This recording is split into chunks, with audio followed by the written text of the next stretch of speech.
നമസ്കാരം. Middle east വാർത്തകളിലേക്ക് സ്വാഗതം. ആദ്യം നോക്കാം പ്രധാന തലക്കെട്ടുകൾ.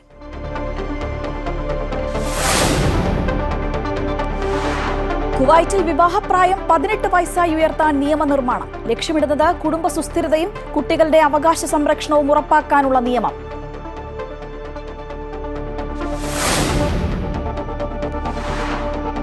മോദി ട്രംപ് കൂടിക്കാഴ്ചയിൽ വ്യാപാര നയതന്ത്ര മേഖലകളിൽ സുപ്രധാന പ്രഖ്യാപനങ്ങൾ. ചരിത്രത്തിലെ ഏറ്റവും വലിയ വ്യാപാര ഇടനാഴിക്ക് ധാരണ.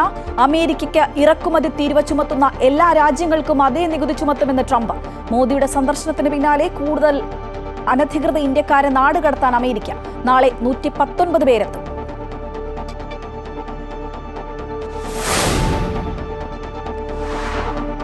വയനാട് പുനരധിവാസ പദ്ധതികൾക്ക് 530 കോടിയുടെ പലിശരഹിത വായ്പ അനുവദിച്ച കേന്ദ്രം. തുക അനുവദിച്ചത് ടൗൺഷിപ്പും റോഡും പാലവും അടക്കം 16 പദ്ധതികൾക്ക്. തിരിച്ചടക്കേണ്ടത് 50 വർഷം കൊണ്ട്. മാർച്ചിനകം ചെലവഴിക്കണമെന്ന ഉപാധി. സമയപരിധി നിശ്ചയിച്ചത് ബുദ്ധിമുട്ടുണ്ടാക്കുന്നുവെന്ന് ധനമന്ത്രി. കേരളത്തോടുള്ള വെല്ലുവിളിയും പരിഹാസവും എന്ന് വി ഡി സതീശൻ.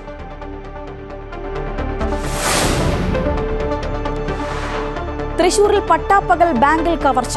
ഫെഡറൽ ബാങ്കിന്റെ പോട്ട ബ്രാഞ്ചിൽ കത്തികാട്ടി ഞൊടിയിടയിൽ കവർന്നത് 15 ലക്ഷം രൂപ. അന്വേഷണത്തിന് എസ്.പിയുടെ നേതൃത്വത്തിൽ പ്രത്യേക സംഘം. അക്രമി ഹിന്ദി സംസാരിക്കുന്ന ആളെന്നും പ്രതിയെക്കുറിച്ച് സൂചന കിട്ടിയെന്നും സൂചന. ബാങ്കിന്റെ ഭാഗത്ത് സുരക്ഷാ വീഴ്ച ഉണ്ടായിട്ടില്ല എന്ന് Federal Bank CEO KVS Maniyan.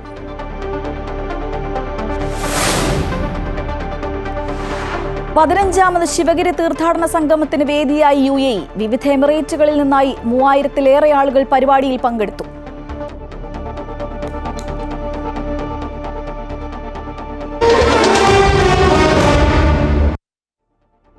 വിശദമായ വാർത്തകളിലേക്ക്. കുവൈറ്റിൽ വിവാഹത്തിന്റെ കുറഞ്ഞ പ്രായം 18 വയസ്സായി ഉയർത്താൻ നിയമനിർമ്മാണം. കുടുംബ സുസ്ഥിരതയും കുട്ടികളുടെ അവകാശ സംരക്ഷണവും ഉറപ്പാക്കാൻ ലക്ഷ്യമിട്ടുള്ള നിർണായക നിയമനിർമ്മാണമാണ് കുവൈറ്റ് ലക്ഷ്യമിടുന്നത്. ജാഫരി വ്യക്തിഗത സ്റ്റാറ്റസ് നിയമം 26-ന്റെയും ആർട്ടിക്കിൾ 15-ന്റെയും ഭേദഗതി സർക്കാർ പൂർത്തിയാക്കിയതായി ജസ്റ്റിസ് മന്ത്രി നാസർ അൽ സുമൈത്ത് വെളിപ്പെടുത്തി. ഈ ഭേദഗതികൾ കുട്ടികളുടെ അവകാശങ്ങൾ സംബന്ധിച്ച കൺവെൻഷൻ, സ്ത്രീകൾക്കെതിരായ എല്ലാത്തരം വിവേചനങ്ങളും ഇല്ലാതാക്കുന്നതിനുള്ള കൺവെൻഷൻ എന്നിവയ്ക്ക് അനുസൃതമാണ് എന്ന് അൽ സുമൈത്ത് പറഞ്ഞു. 2024-ൽ 1145 പ്രായപൂർത്തിയാകാത്ത വിവാഹങ്ങൾ രജിസ്റ്റർ ചെയ്തതായി സ്ഥിരീകരിക്കുന്ന സ്ഥിതിവിവര കണക്കുകൾ അദ്ദേഹം വെളിപ്പെടുത്തി. 1079 പെൺകുട്ടികളും 66 ആൺകുട്ടികളുമാണ് ഇത്തരത്തിൽ പ്രായപൂർത്തിയാകും മുൻപ് വിവാഹിതരായത്. 15ാമത് ശിവഗിരി തീർത്ഥാടന സംഗമം UAE-യിലെ അജ്മാനിൽ നടന്നു. UAE സേവനത്തിന്റെ ആഭിമുഖ്യത്തിൽ 8 SNDP യോഗം യൂണിയനുകളുടെയും 90 ശാഖകളുടെയും സഹകരണത്തോടെയായിരുന്നു തീർത്ഥാടന സംഗമം. വിവിധ എമിറേറ്റുകളിൽ നിന്നായി 3000-ലേറെ ആളുകൾ പരിപാടിയിൽ പങ്കെടുത്തു.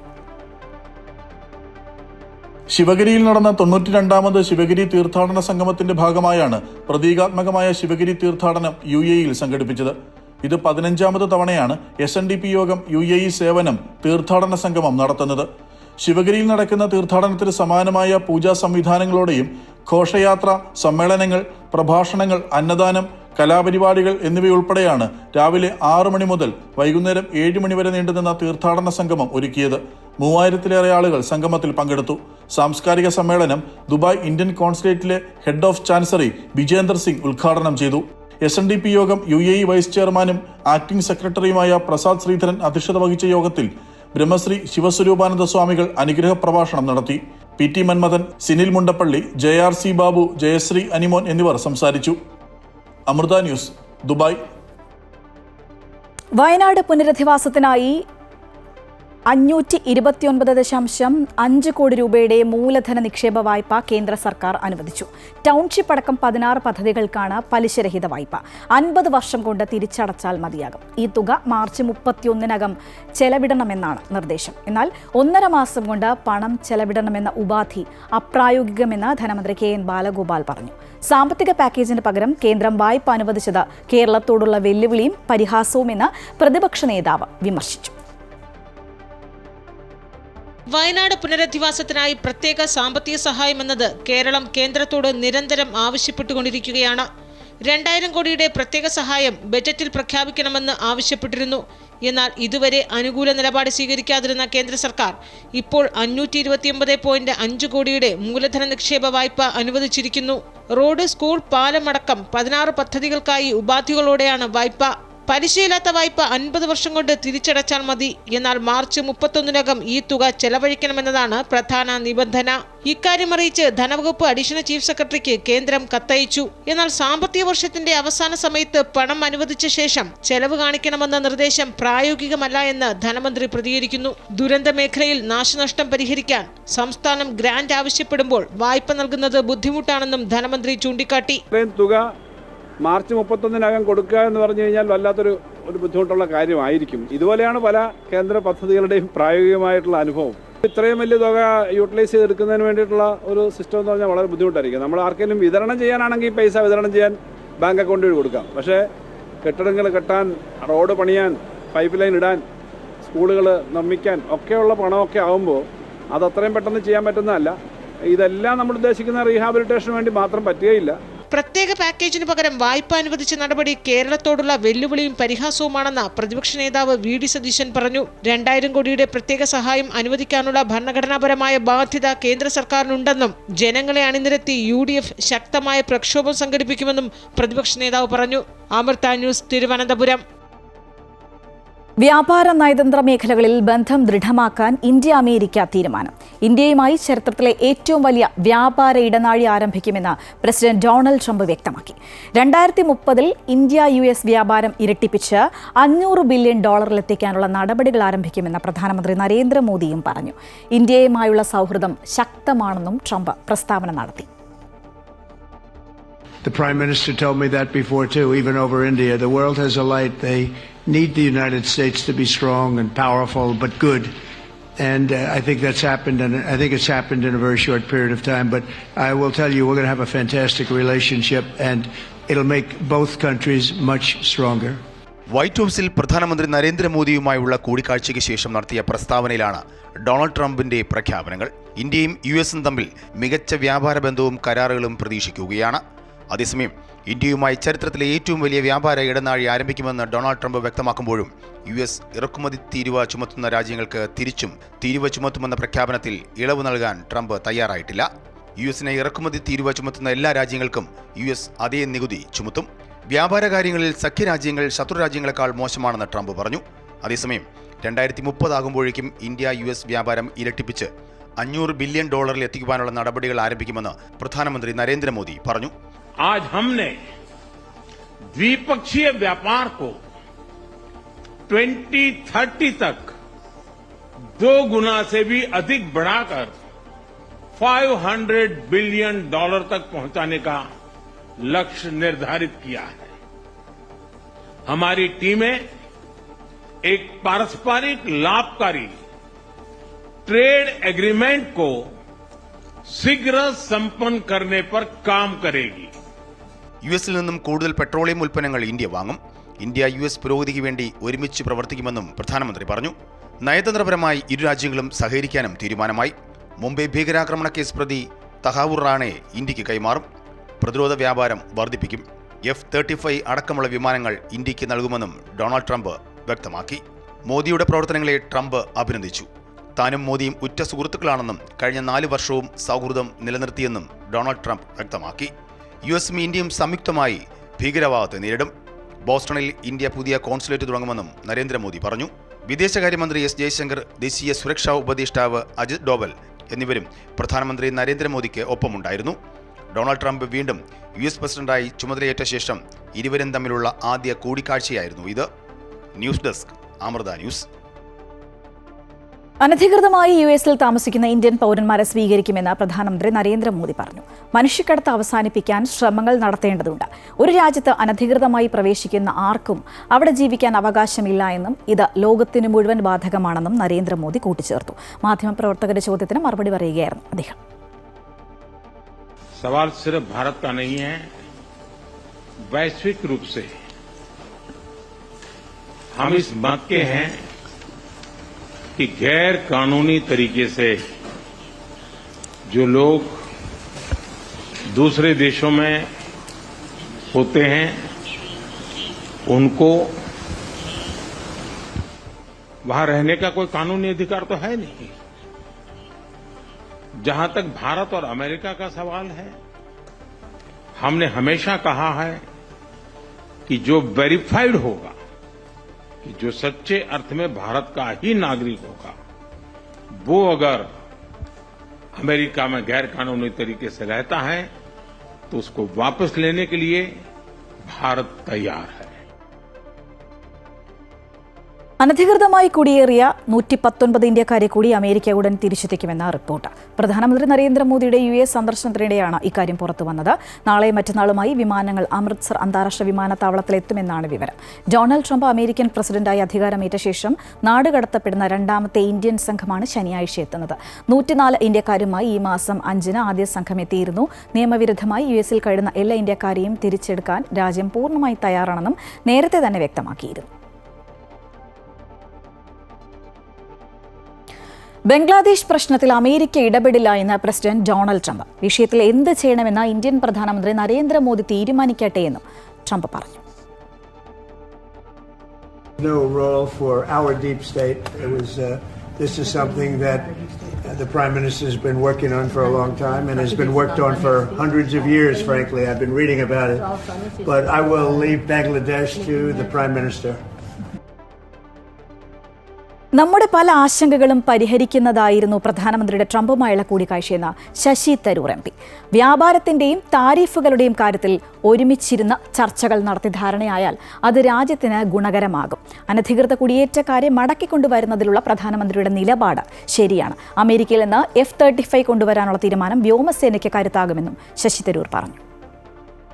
Both the Prime Minister and by President Trump are very encouraging because it looks like some of the big concerns we all had have been addressed. For example, on the question of trade and tariffs, they've decided to sit down together and do a serious negotiation that will conclude by the fall, which is the autumn, September, October of this year. I think that's a very good outcome because otherwise the fear was there might be some hasty decisions made in Washington which would have affected our exports. This way there is time to discuss and negotiate. I welcome that. Secondly, on the illegal immigration issue, the only thing missing there from what Prime Minister Modi said was the question of the manner in which those people were treated and sent back. I think otherwise his stand was absolutely correct. These are misled youth who have been encouraged or induced to migrate illegally and they should be taken back. If they are Indian citizens, they belong. Thrissur Chalakudy Potta Federal ബാങ്കിന്റെ ശാഖയിൽ പട്ടാപ്പകൽ മോഷണം. ജീവനക്കാരെ കത്തി കാണിച്ച് ബന്ദികളാക്കിയാണ് പണം കവർന്നത്. 15 ലക്ഷം രൂപ നഷ്ടപ്പെട്ടിട്ടുണ്ട് എന്നാണ് പ്രാഥമിക നിഗമനം. ഇന്ന് ഉച്ചയ്ക്ക് 2:12-നാണ് അക്രമി ബാങ്കിലെത്തിയത്. ഇരുചക്ര വാഹനത്തിലെത്തിയ അക്രമി ഹെൽമറ്റും ജാക്കറ്റും ഗ്ലൗസും ധരിച്ച് ബാങ്കിൽ പ്രവേശിക്കുകയായിരുന്നു. 8 പേരാണ് ബാങ്കിൽ ജീവനക്കാരായി ഉണ്ടായിരുന്നത്. അക്രമി ബാങ്കിലെത്തിയ സമയത്ത് പ്യൂൺ മാത്രമാണ് ബാങ്കിലുണ്ടായിരുന്നത്. മറ്റുള്ളവർ ഭക്ഷണം കഴിക്കാൻ പോയിരിക്കുകയായിരുന്നു. കൗണ്ടറിൽ 47 ലക്ഷം രൂപയാണ് ഉണ്ടായിരുന്നത്. അതിൽ നിന്നും 3 ബണ്ടിൽ പണം നഷ്ടപ്പെട്ടിട്ടുണ്ടെന്നും അക്രമി വന്ന വാഹനത്തെക്കുറിച്ച് വിവരം ലഭിച്ചിട്ടുണ്ടെന്നും പോലീസ് അറിയിച്ചു. ബാങ്കിലുണ്ടായിരുന്ന ജീവനക്കാരെ കത്തി കാണിച്ച് ഭീഷണിപ്പെടുത്തി ടോയ്ലറ്റിൽ അടച്ച ശേഷമാണ് പ്രതി പണം കവർന്നത്. പണം സൂക്ഷിക്കുന്ന ക്യാബിൻ കസേര ഉപയോഗിച്ച് തകർക്കുന്ന ദൃശ്യങ്ങളും പുറത്തു വന്നിട്ടുണ്ട്. പ്രതിയെ തിരിച്ചറിയാൻ കഴിഞ്ഞിട്ടില്ല എന്നാണ് ജീവനക്കാരുടെ മൊഴി. എന്നാൽ പ്രതി ഹിന്ദി സംസാരിച്ചുവെന്നും ജീവനക്കാർ മൊഴി നൽകിയിട്ടുണ്ട്. അന്തർ സംസ്ഥാന മോഷണ സംഘത്തിന് സംഭവവുമായി ബന്ധമുണ്ടോ എന്ന കാര്യം പോലീസ് അന്വേഷിച്ചു വരികയാണ്. റെയിൽവേ സ്റ്റേഷൻ കേന്ദ്രീകരിച്ചുള്ള പരിശോധനകളും വ്യാപകമാക്കിയിട്ടുണ്ട്. അതേസമയം ബാങ്കിന്റെ രീതികൾ കൃത്യമായി അറിയുന്ന വ്യക്തിയാണ് കവർച്ചയ്ക്ക് പിന്നിലെന്ന പോലീസിന് സൂചന ലഭിച്ചിട്ടുണ്ട്. ക്യാഷ് കൗണ്ടറിൽ സൂക്ഷിച്ചിരുന്ന 15 ലക്ഷം രൂപ കവർച്ച ചെയ്യപ്പെട്ടിട്ടുണ്ടെന്നാണ് പ്രാഥമിക വിലയിരുത്തൽ. ചാലക്കുടി DYSP PK സുമേഷിന്റെ നേതൃത്വത്തിൽ പോലീസ് സംഘം എത്തിയാണ് പ്രാഥമിക പരിശോധനകൾ നടത്തിയത്. അമൃത ന്യൂസ്, തൃശൂർ. തൃശൂർ പോട്ടയിലെ ബാങ്ക് കൊള്ളയിൽ ബാങ്കിന്റെ ഭാഗത്ത് സുരക്ഷാ വീഴ്ച ഉണ്ടായിട്ടില്ല എന്ന് Federal bank CEO KVS Maniyan. സുരക്ഷ ശക്തമാക്കാൻ നിർദ്ദേശമുണ്ടായാൽ നടപടി സ്വീകരിക്കുമെന്നും അദ്ദേഹം ദുബായിൽ മാധ്യമപ്രവർത്തകരോട് പറഞ്ഞു. Gunmen who came with a gun and protected the branch, we do have security in our branches, but of course these are rare events that happen. We'll review if we think if this was not a security lapse, that's a separate issue. If it is a security lapse, we will see what steps we need to take. But our initial assessment is it's not a security lapse, it's just a gunman who walked in with a gun and cashier had no choice but to part with the cash. But we'll review. Thiruvananthapuram Kattakada കുറ്റിശ്ശലിൽ +1 വിദ്യാർത്ഥിയെ സ്കൂളിനുള്ളിൽ തൂങ്ങി മരിച്ച നിലയിൽ കണ്ടെത്തിയ സംഭവത്തിൽ report തേടി വിദ്യാഭ്യാസ വകുപ്പ്. കുറ്റിച്ചൽ എരുമക്കുഴി സ്വദേശി ബെൻസൺ എബ്രഹാമിനെയാണ് സ്കൂളിലെ 1-ാം നിലയിലേക്കുള്ള പടിക്കെട്ടിൽ തൂങ്ങി മരിച്ച നിലയിൽ കണ്ടെത്തിയത്. കഴിഞ്ഞ ദിവസം സ്കൂളിലെ ക്ലർക്കിൽ നിന്ന് കുട്ടിക്ക് മോശം അനുഭവം നേരിടേണ്ടി വന്നിരുന്നു എന്നാണ് കുട്ടിയുടെ ബന്ധുക്കൾ ആരോപിക്കുന്നത്. കുട്ടിയുടെ ബന്ധുക്കളുടെ പരാതിയിൽ അന്വേഷണത്തിന് നിർദ്ദേശം നൽകിയതായി RDO KP ജയകുമാർ വ്യക്തമാക്കി. റെക്കോർഡ് ബുക്കിൽ സീൽ പതിക്കുന്നതുമായി ബന്ധപ്പെട്ട് സ്കൂളിലുണ്ടായ പ്രശ്നങ്ങളിൽ മനംനൊന്താണ് +1 വിദ്യാർത്ഥിയായിരുന്ന ബെൻസൺ എബ്രഹാം ആത്മഹത്യ ചെയ്തതെന്ന് ബന്ധുക്കൾ ആരോപിച്ചു. പഠനാവിഷയവുമായി ബന്ധപ്പെട്ട് സീലെടുക്കാനെത്തിയ കുട്ടിയും സ്കൂളിലെ ക്ലർക്കുമായി വാക്കുതർക്കമുണ്ടായെന്നും അധ്യാപികയുടെ നിർദ്ദേശപ്രകാരമാണ് ബെൻസൺ എബ്രഹാം സീലെടുക്കാൻ ശ്രമിച്ചതെന്നുമാണ് ബന്ധുക്കൾ പറയുന്നത്. ഇന്നലെ ഈ സ്കൂളിൽ നിന്നും ഒരു ക്ലർക്കിൻ്റെ നിരുത്തരവാദപരമായ പെരുമാറ്റം കൊണ്ട്, ഹറാസ്മെൻ്റ് കൊണ്ട് എൻ്റെ കുഞ്ഞിനെ മരണത്തിലേക്ക് തള്ളിവിട്ടതാണ്.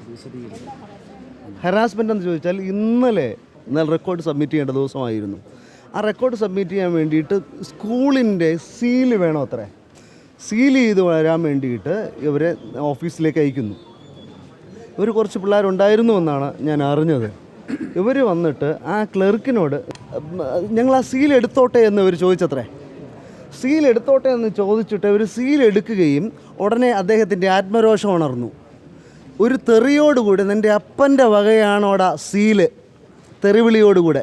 അത് വലുതോ ചെറുതോ എന്നുള്ളതല്ല, ഒരു വിദ്യാഭ്യാസ സ്ഥാപനത്തിലെ ക്ലർക്ക് അവിടുത്തെ ഒരു വിദ്യാർത്ഥിയോട് പറഞ്ഞ വാക്കാണ് ഞാനീ പറഞ്ഞത്. തെറിവിളി നല്ല സന്തോഷം തരുന്ന കാര്യമാണ്. ഞങ്ങൾ ആ വിഷയം ഊതിക്കത്തിക്കാനല്ല ശ്രമിച്ചത്. മക്കളെ, സ്കൂളാകുമ്പോൾ അങ്ങനെയുള്ള വിഷയങ്ങളുണ്ടാകും.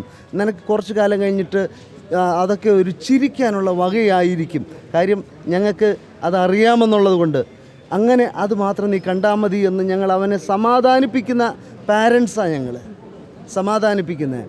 അതിന് കിട്ടിയ ട്രോഫിയാണ് നിങ്ങൾ ഈ കണ്ടത്. കുട്ടിയോട് സീലെടുക്കാൻ താൻ ആവശ്യപ്പെട്ടിട്ടില്ലെന്നും ഓഫീസിൽ സംഭവിച്ചതിനെ പറ്റി തനിക്ക് അറിയില്ലെന്നും പ്രിൻസിപ്പൽ വ്യക്തമാക്കി. ഇന്ന് അവധി വേണമെന്നാവശ്യപ്പെട്ട് ഇന്നലെ രാത്രി ക്ലർക്ക് ജെ സനൽ മെസ്സേജ് അയച്ചിരുന്നുവെന്നും സംഭവവുമായി ബന്ധപ്പെട്ട വിശദീകരണം തേടുമെന്നും പ്രിൻസിപ്പൽ പറഞ്ഞു. ക്ലർക്കുമായിട്ട് അവിടെ ഇഷ്യൂ ഉണ്ടായിരുന്നു ഞാൻ കണ്ടിട്ടില്ല. ഞാൻ ലാബിലായിരുന്നു. ലാബ് നമ്മുടെ മുകളിലാണ്. ടൗൺ സീൽ വെക്കാൻ വേണ്ടി മാത്രമാണ് അവിടെ. അത് ഞാൻ പറഞ്ഞിട്ടില്ല. എന്നോട് ഇപ്പം മുകളിൽ നിന്ന് റിപ്പോർട്ട് കൊടുക്കാൻ പറഞ്ഞിട്ടുണ്ട്. അതിനനുസരിച്ച് ഞാൻ ചെയ്യുന്നതായിരിക്കും. സംഭവത്തിൽ അന്വേഷണത്തിന് മന്ത്രി വി ശിവൻകുട്ടി ഉത്തരവിട്ടു. നമുക്ക് BHS സ്കൂളിലെ ബെൻസൺ എബ്രഹാം എന്നുള്ള +1 വിദ്യാർത്ഥി തൂങ്ങി മരണപ്പെട്ടതാണ് കാണപ്പെട്ടത്. രാവിലെ അറിയിച്ചതനുസരിച്ച് കാട്ടാക്കട സ്റ്റേഷനിലെ CIയുടെ നേതൃത്വത്തിൽ RDO ഞാനും കൂടെ വന്ന് ഇൻക്വസ്റ്റ് നടപടി പൂർത്തിയാക്കി. ഇൻക്വസ്റ്റിൽ നമുക്ക് അസ്വാഭാവികമായിട്ടൊന്നും കാണാൻ കഴിഞ്ഞിട്ടില്ല. പിന്നെ മരണകാര്യത്തിൽ സംശയമുള്ള സാഹചര്യത്തിൽ പോസ്റ്റ്മോർട്ടം കഴിഞ്ഞ് മാത്രമേ നമുക്കിതിനെക്കുറിച്ച് അറിയാൻ കഴിയൂ. സംഭവത്തിൽ പ്രതിഷേധിച്ച് DYFI പ്രവർത്തകർ സ്കൂളിലേക്ക് മാർച്ച് നടത്തി. +1 വിദ്യാർത്ഥിയായ ബെൻസൺ എബ്രഹാമിന്റെ മരണം അത്രയധികം മാനസിക സംഘർഷം അനുഭവിച്ചതിൽ നിന്നും ഉണ്ടായത് തന്നെയാണ്. കുട്ടികളിലെ ആത്മഹത്യാ പ്രവണതകൾ തടയാൻ ഇനിയുമേറെ നടപടികൾ നമ്മൾ സ്വീകരിക്കേണ്ടതുണ്ട്. ക്യാമറാമാൻ ചന്ദ്രജോസിനൊപ്പം ദേവിക ചന്ദ്രൻ, അമൃത ന്യൂസ്, തിരുവനന്തപുരം. പ്രോസ്പെര എന്ന പേരിൽ NRIകൾക്കായി പുതിയ savings bank account Federal Bank അവതരിപ്പിച്ചു. ചുമതല ഏറ്റെടുത്ത ശേഷം ആദ്യമായി UAEയിലെത്തിയ ഫെഡറൽ ബാങ്ക് CEOയും മാനേജിംഗ് ഡയറക്ടറുമായ KVS മണിയനാണ് പുതിയ സേവിങ്സ് ബാങ്ക് അക്കൗണ്ട് അവതരിപ്പിച്ചത്. 60 ലക്ഷം രൂപയുടെ complimentary insurance, airport lounge access, reward പോയിന്റുകളും ഉൾക്കൊള്ളുന്നതാണ് പ്രോസ്പെര അക്കൗണ്ട്. 17 വർഷങ്ങളായി ഫെഡറൽ ബാങ്കിന് UAEയിൽ പ്രതിനിധി കാര്യാലയമുണ്ട്. പ്രവാസികൾ നാട്ടിലേക്ക് അയക്കുന്ന പണത്തിന്റെ 1/5 ഫെഡറൽ ബാങ്ക് വഴിയാണെന്നും ബാങ്ക് പ്രതിനിധികൾ ദുബായിൽ വാർത്താസമ്മേളനത്തിൽ അറിയിച്ചു. എക്സിക്യൂട്ടീവ് വൈസ് പ്രസിഡന്റുമാരായ Joy PV, Iqbal Manoj, chief representative ഓഫീസർമാരായ അരവിന്ദ് കാർത്തികേയൻ, ഷെറിൻ കുര്യാക്കോസ് എന്നിവരും വാർത്താസമ്മേളനത്തിൽ പങ്കെടുത്തു. Core of our NRI franchise, this is where it all started. Having said that, now the franchise is wider. And it goes beyond UAE, it goes in the region wider and also wider across the globe. We have always had a good offering on remittances. We continuously keep improving our value proposition on remittance business. Ramadan മാസം ആരംഭിക്കാൻ ദിവസങ്ങൾ മാത്രം ബാക്കി നിൽക്കെ സമ്മാനങ്ങളും മറ്റ് സാധനങ്ങളും അയക്കാനായി എത്തുന്നവരുടെ എണ്ണം ക്രമാതീതമായി വർദ്ധിച്ചതായി GCCയിലെ പ്രമുഖ കാർഗോ സേവനദാതാക്കളായ ABC കാർഗോ. 1 കിലോഗ്രാം മുതലുള്ള പാക്കേജുകൾ അയക്കാനുള്ള സൗകര്യം എല്ലാ ബ്രാഞ്ചുകളിലും ഒരുക്കിയിട്ടുണ്ട് എന്ന് മാനേജ്മെന്റ് അറിയിച്ചു. നാട്ടിലുള്ള ബന്ധുക്കൾക്കരികിലേക്ക് നേരിട്ടെത്താനായില്ലെങ്കിലും അവർക്കുള്ള സമ്മാനങ്ങൾ എത്രയും പെട്ടെന്ന് എത്തിക്കുക എന്നതാണ് ആഘോഷാവസരങ്ങളിൽ ഓരോ പ്രവാസികളുടെയും ആഗ്രഹം. അതിനാൽ തന്നെ വലിയ തിരക്കാണ് ബ്രാഞ്ചുകളിൽ അനുഭവപ്പെടുന്നതെന്ന് ABC കാർഗോ മാനേജ്മെന്റ് അറിയിച്ചു. കസ്റ്റമേഴ്സിൻ്റെ കൺവീനിയൻസിനായി വേണ്ടത്ര വർക്ക് ഫോഴ്സ് നമ്മുടെ ബ്രാഞ്ചിലായാലും ശരി പിക്കപ്പ് സർവീസിനായാലും ശരി നമ്മൾ പ്രൊവൈഡ് ചെയ്തിട്ടുണ്ട്. കസ്റ്റമേഴ്സിന് ഒരു തരത്തിലുള്ള ബുദ്ധിമുട്ടും വരാതെ അവരുടെ കൺസൈൻമെൻറ്റ്സ് എത്രയും പെട്ടെന്ന് കളക്ട് ചെയ്ത് എത്രയും പെട്ടെന്ന് ഡിസ്പാച്ച് ചെയ്യാനുള്ള എല്ലാ സംവിധാനങ്ങളും ഒരുക്കിയിട്ടുണ്ട്. വിത്ത് റമദാൻ ഓഫർ ഇപ്പോൾ കസ്റ്റമേഴ്സിന് സ്മോൾ പാർസൽസ് അതായത് 1 kg മുതൽ നമ്മൾ വഴി അയക്കാവുന്നതാണ്. മുൻ വർഷങ്ങളിലേതുപോലെ തന്നെ ABC cargo Ramadan special offer പ്രഖ്യാപിച്ചതോടെ നാട്ടിലേക്ക് അയക്കാനുള്ള സാധനങ്ങളുമായി എത്തുന്നവരുടെ എണ്ണം എല്ലാ ബ്രാഞ്ചുകളിലും വർദ്ധിച്ചിട്ടുണ്ട്. 1 കിലോഗ്രാം മുതലുള്ള പാക്കേജുകൾ അയക്കാനുള്ള സൗകര്യം ഒരുക്കിയിട്ടുണ്ടെന്നും മാനേജ്മെന്റ് അറിയിച്ചു. കാർഗോ ആൻഡ് ഫ്രൈറ്റ് ഫോർവേഡിംഗ് രംഗത്ത് വർഷങ്ങളുടെ സേവന പാരമ്പര്യമുള്ള ABC കാർഗോയ്ക്ക് 1000-ലധികം ജീവനക്കാരും വളരെ വിപുലമായ വാഹന സൗകര്യവും 100-ൽ പരം ഓഫീസുകളുമുണ്ട്. ലോകത്തിന്റെ ഏതു ഭാഗത്തേക്കും കാർഗോ സേവനങ്ങൾ എത്തിക്കാൻ ABC കാർഗോയ്ക്ക് സാധിക്കും. പ്രാദേശിക ഡെലിവറിക്കായി എക്സ്പ്രസ് ഡൊമസ്റ്റിക് സേവനങ്ങളും ലഭ്യമാണ്. ഡൊമസ്റ്റിക് ഡെലിവറീസും express deliveries last mile deliveries within UAE-ക്കകത്ത് വളരെ ഫാസ്റ്റായിട്ട് ചെയ്യുന്നു. അത് കസ്റ്റമറിൻ്റെ കൺവീനിയൻസ് അനുസരിച്ച് വിത്തിൻ 2 hours ഒരുപാട് റിക്വസ്റ്റുകൾ വരുന്നുണ്ട്. ബുള്ളറ്റ് സർവീസിൻ്റെ റിക്വസ്റ്റ് വരുന്നുണ്ട്. എത്ര ക്വാണ്ടിറ്റി ആയാലും നമുക്ക് ചെയ്യാൻ പറ്റുന്നുണ്ട്. ഉപഭോക്താക്കളുടെ ആവശ്യം പരിഗണിച്ച് രാത്രി വൈകിയും ABC കാർഗോയുടെ എല്ലാ ബ്രാഞ്ചുകളും പ്രവർത്തന സജ്ജമാണെന്നും മാനേജ്മെന്റ് അറിയിച്ചു. Amrita News, Dubai. പുണ്യനഗരമായ മദീനയിലും സാന്നിധ്യം വിപുലീകരിച്ച ലുലു. ആഗോള നിലവാരത്തിലുള്ള എക്സ്പ്രസ് സ്റ്റോർ മദീനയിൽ പ്രവർത്തനം ആരംഭിച്ചു. മദീനയിൽ 3 എണ്ണം ഉൾപ്പെടെ സൗദിയിൽ നിരവധി പദ്ധതികൾ ഉടൻ യാഥാർത്ഥ്യമാക്കുമെന്ന് Lulu group chairman MA Yusuf Ali വ്യക്തമാക്കി. ഹജ്ജ്, ഉംറ കർമ്മങ്ങൾ നിർവഹിക്കാനെത്തുന്ന തീർത്ഥാടകർക്ക് കൂടി സൗകര്യപ്രദമായി വിശുദ്ധ നഗരമായ മക്കയ്ക്ക് പിന്നാലെ മദീനയിലേക്കും കൂടി ലുലു റീറ്റെയിൽ അതിന്റെ സാന്നിധ്യം വിപുലമാക്കുന്നു. മദീനയിലെ പുതിയ ലുലു എക്സ്പ്രസ് സ്റ്റോർ പ്രദേശവാസികൾക്കും മദീനയിലെത്തുന്ന തീർത്ഥാടകർക്കും ഉന്നത ഗുണനിലവാരമുള്ള ലോകോത്തര ഉൽപ്പന്നങ്ങൾ ഉറപ്പാക്കുന്നതാണ്. Jeddah Indian consul general Fahad Ahmed Khan Suri, Lulu group chairman MA Yusuf Ali എന്നിവരുടെ സാന്നിധ്യത്തിൽ Medina chamber of commerce chairman Mohsen bin Ibrahim Rajab Medina Lulu express സ്റ്റോറിന്റെ ഉദ്ഘാടനം നിർവഹിച്ചു. സൗദി അറേബ്യയുടെ വിഷൻ 2030 കരുത്തേകുന്നതും കൂടിയാണ് മദീനയിലെ പുതിയ ലുലു സ്റ്റോർ എന്ന് Lulu group chairman MA Yusuf Ali പറഞ്ഞു. എന്നെ സംബന്ധിച്ചിടത്തോളം ഇന്ന് വളരെ സന്തോഷകരമായ ഒരു ദിവസമാണ്. കാരണം മദീന മുനവ്വറയിൽ ആദ്യമായിട്ട് ഞങ്ങൾ ഇന്ന് ഫസ്റ്റ് ഷോപ്പ് സൂപ്പർ മാർക്കറ്റ് ആരംഭിക്കുകയാണ്. ഇത് ഞങ്ങളുടെ 251ാമത്തെയും സൗദി അറേബ്യയിലെ 66ാമത്തെയും ഷോപ്പാണ്. ഇന്ത്യയിലെ ഏറ്റവും വലിയ ഹൈപ്പർ മാർക്കറ്റ് അടുത്ത മാസം ആരംഭിക്കും. പണിയൊക്കെ കഴിഞ്ഞിരിക്കുകയാണ്. അപ്പോൾ ഞങ്ങൾ 100 ഷോപ്പ് സൗദി അറേബ്യ എന്നുള്ളതിൽ എത്തിക്കൊണ്ടിരിക്കുകയാണ്. അതിനുവേണ്ടി സഹായം ചെയ്തിരുന്ന ബഹുമാന്യനായ രാജാവിനും കിരീടാവകാശിക്കും മറ്റ് സൗദി ഗവൺമെൻറ്റിനും ഉള്ള നന്ദി ഞങ്ങൾ രേഖപ്പെടുത്തുകയാണ്. തീർത്ഥാടകർക്ക് കൂടി സേവനം ഉറപ്പാക്കുന്ന ലുലുവിന്റെ നീക്കം പ്രശംസനീയമാണെന്ന് Indian consul general Fahad Ahmed Khan Suri വ്യക്തമാക്കി. Congratulations to the Lulu Group on this successful milestone, I would say, because this is just a journey. മദീനയിലെ പ്രവാചക പള്ളിക്ക് സമീപമായി 20,000-ലധികം ചതുരശ്ര അടിയിലാണ് ലുലു ഒരുങ്ങിയിരിക്കുന്നത്. ഷോപ്പിംഗ് സുഗമമാക്കുന്നതിനായി പുലർച്ചെ 6 മുതൽ അർദ്ധരാത്രി 12 വരെ ലുലു എക്സ്പ്രസ് സ്റ്റോർ തുറന്ന് പ്രവർത്തിക്കും. മദീനയിൽ നിന്ന് സുൽഫിഖ്രോദായ്, അമൃത ന്യൂസ്. കുവൈറ്റിലെ കോൺഗ്രസ് സംഘടനയായ OACC കുവൈറ്റ് കണ്ണൂർ ജില്ലാ കമ്മിറ്റിയുടെ ആഭിമുഖ്യത്തിൽ ഷുഹൈബിന്റെ 7ാമത് രക്തസാക്ഷിത്വ ദിനാചരണം സംഘടിപ്പിച്ചു. OACC കുവൈറ്റ് കണ്ണൂർ ജില്ലാ കമ്മിറ്റി പ്രസിഡന്റ് ലിപിൻ മുഴക്കുന്നിന്റെ അധ്യക്ഷതയിൽ OACC Kuwait national president Varghese Puthukkulangara യോഗം ഉദ്ഘാടനം ചെയ്തു. 70 വർഷം കഴിഞ്ഞാലും ഷുഹൈബിന്റെ ഓർമ്മ നമ്മുടെ കോൺഗ്രസുകാരുടെ ഇടയിൽ ഉണ്ടായിരിക്കുമെന്ന് ഉദ്ഘാടന യോഗത്തിൽ പ്രസിഡന്റ് പറഞ്ഞു. OACC നാഷണൽ കമ്മിറ്റി സംഘടനാ ചുമതലയുള്ള ജനറൽ സെക്രട്ടറി BS പിള്ള അനുസ്മരണ പ്രഭാഷണം നടത്തി. ഷുഹൈബിന്റെ ഛായാചിത്രത്തിൽ പുഷ്പാർച്ചന നടത്തി. പീഡിയാട്രിക് എൻഡോസ്കോപ്പിക് സർജൻമാരുടെ ദേശീയ സമ്മേളനത്തിന് കൊച്ചി അമൃത ആശുപത്രിയിൽ തുടക്കമായി. പെസിക്കൻ 2025 എന്ന പേരിൽ ഞായറാഴ്ച വരെ നീളുന്ന 3 ദിവസത്തെ സമ്മേളനം Amrita hospitals group medical director doctor Prem Nair ഉദ്ഘാടനം ചെയ്തു.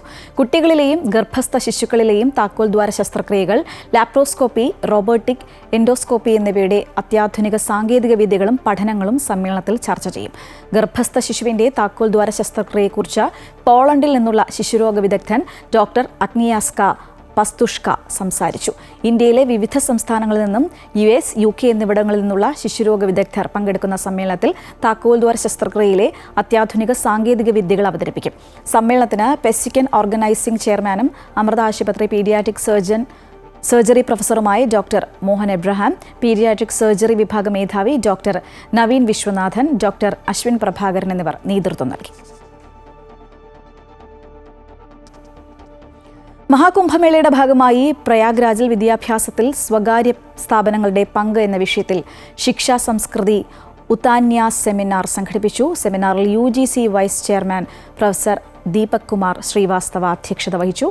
Amrita Vishwavidyapeetham live in labs programme manager Ranjith Mohan, Amrita Vishwavidyapeetham DSTയും ഡെപ്യൂട്ടി ജനറൽ മാനേജറുമായ മഹേഷ് മോഹൻ എന്നിവർ പരീക്ഷണാത്മക പഠനത്തിലെ സർവകലാശാലയുടെ രീതികളെക്കുറിച്ച് വിശദീകരിച്ചു. രാജ്യത്ത് 2000-ലധികം ഇടങ്ങളിൽ അമൃത വിശ്വവിദ്യാപീഠം വിദ്യാർത്ഥികളെ അയച്ച് ഗവേഷണം, സുസ്ഥിര വികസനം എന്നിവയിലൂടെ ശാസ്ത്രത്തിനും സമൂഹത്തിനും ഇടയിലുള്ള വിടവ് നികത്തിയത് എങ്ങനെയാണെന്നും അവർ വിശദീകരിച്ചു. ആശുപത്രിയിലെത്തുന്ന രോഗികളുടെ മാനസിക സമ്മർദ്ദം ലഘൂകരിച്ച് സന്തോഷം പകരാൻ ഹോസ്പിറ്റൽ ക്ലൗണി. യൂറോപ്യൻ രാജ്യങ്ങളിലെ ചികിത്സാ കേന്ദ്രങ്ങളിൽ പ്രചാരത്തിലുള്ള ഹാസ്യ കലാരൂപമായ ഹോസ്പിറ്റൽ ക്ലൗണിംഗ് ആണ് കൊച്ചി അമൃത ആശുപത്രിയിലും അവതരിപ്പിക്കുന്നത്. ഫ്രാൻസിൽ നിന്നുള്ള ക്ലൗണിംഗ് കലാകാരന്മാരായ പിന ബ്ലാങ്ക ഫോർട്ട്, ബ്രൂണോ ക്രിയസ് എന്നിവരാണ് അവതരണത്തിന് നേതൃത്വം നൽകുന്നത്.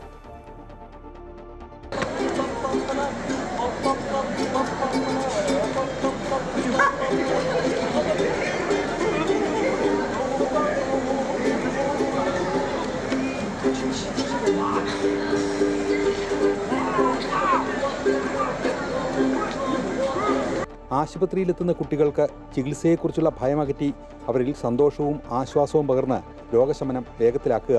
അതിനുള്ള ശ്രമമാണ് ഹോസ്പിറ്റൽ ക്ലൗണിംഗ്. അമൃത ആശുപത്രിയിലെ കുട്ടികളുടെ വാർഡുകളിലാണ് മെഡിക്കൽ ക്ലൗണിങ്ങിൻ്റെ പ്രധാന വേദി. ഫ്രാൻസിലെ പ്രൊഫഷണൽ ക്ലൗണിംഗ് സംഘടനയിൽ അംഗമായ പിന 2016 അമൃത ആശുപത്രിയിൽ ആദ്യമായി ഹോസ്പിറ്റൽ ക്ലൗണിംഗ് അവതരിപ്പിച്ചത്. ഈ കലാരൂപത്തിൻ്റെ അവതരണത്തിനും പ്രചാരണത്തിനുമായി 4ാം തവണയാണ് പിന്നെയും സംഘവും കേരളത്തിലെത്തുന്നത്. കുട്ടികൾക്ക് ആശുപത്രിയിൽ വരുമ്പോൾ ഉണ്ടാകാവുന്ന മാനസിക സമ്മർദ്ദവും അതുപോലെ തന്നെ ആകാംക്ഷയും എല്ലാം അവരുടെ ചികിത്സയെ ഒരു പരിധിവരെ അത് ബാധിക്കുന്നുണ്ട്.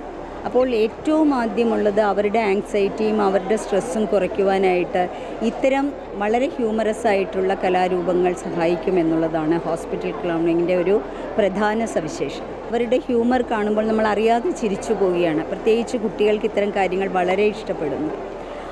അപ്പോൾ നാച്ചുറലായിട്ട് പെയിൻ കുറയ്ക്കുന്ന നമ്മുടെ ശരീരത്തിൽ ഉൽപ്പാദിപ്പിക്കുന്ന എൻഡോർഫിൻ റിലീസ് ചെയ്യപ്പെടുകയും പെയിൻ ഒരു അളവ് വരെ അവർക്ക് കുറയാനായിട്ട് സാധിക്കുന്നു ഇത്തരം കലാരൂപത്തിലൂടെ.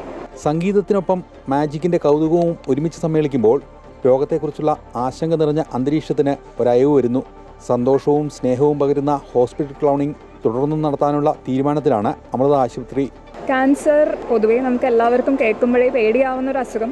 കുഞ്ഞുങ്ങളിലാകുമ്പോൾ കുറെ കൂടി പേടിയാണ്. പേടി കാരണം പലപ്പോഴും അസുഖം ചികിത്സിക്കാൻ വേണ്ടിയിട്ട് മുന്നോട്ട് വരാതെ പോകുന്ന കുടുംബങ്ങളെക്കുറിച്ച് അറിയാം. കുട്ടികളിലെ ക്യാൻസർ ചികിത്സിച്ചാൽ മാറാൻ സാധ്യത കൂടുതലുള്ളതും അതുകൊണ്ട് തന്നെ അവർ തിരിച്ച് നോർമൽ ജീവിതത്തിലേക്ക് വരാൻ സാധ്യത കൂടുതലുള്ളതായതുകൊണ്ട് തീർച്ചയായും അത് ലക്ഷണങ്ങൾ കണ്ടു കഴിഞ്ഞാൽ അത് കഴിയുന്നത്ര പെട്ടെന്ന് കുഞ്ഞിനെ കാണിച്ച് ഈ രോഗം ചികിത്സിക്കാനുള്ള കാര്യങ്ങൾ ചെയ്യേണ്ടതാണ്. ഈ ഹാസ്യകലാരൂപത്തിന്റെ പ്രചാരണം ലക്ഷ്യമിട്ട് കേരളത്തിലെ യുവ നാടക കലാകാരന്മാർക്ക് പരിശീലനം ഒരുക്കിയിട്ടുണ്ട്. അന്താരാഷ്ട്ര ചൈൽഡ്ഹുഡ് ക്യാൻസർ ഡേയോടനുബന്ധിച്ച് ഫ്ലാഷ് മോബും ആശുപത്രിയിൽ സംഘടിപ്പിക്കപ്പെട്ടു.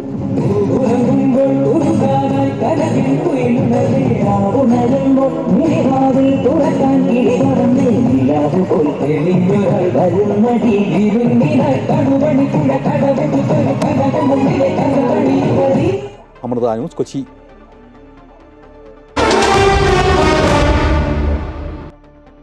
ISLൽ ഒഡീഷ FCക്ക് ജയം. ഹൈദരാബാദിനെ തോൽപ്പിച്ചത് 1-3 ഗോളുകൾക്ക്. മുർത്താദ ഫാൾ, ഹ്യൂഗോ ബോമസ്, റഹീം അലി എന്നിവരാണ് ഒഡീഷയുടെ ഗോളുകൾ നേടിയത്. സ്റ്റെഫാൻ സ്റ്റാപ്പിക്കാണ് ഹൈദരാബാദിന്റെ ആശ്വാസ ഗോൾ നേടിയത്. ഇന്നത്തെ മിഡിൽ ഈസ്റ്റ് വാർത്തകൾ ഇവിടെ പൂർണ്ണമാവുകയാണ്. കൂടുതൽ വാർത്തകൾ അമൃത ന്യൂസ് യൂട്യൂബ് ചാനലിൽ കാണാം. നമസ്കാരം.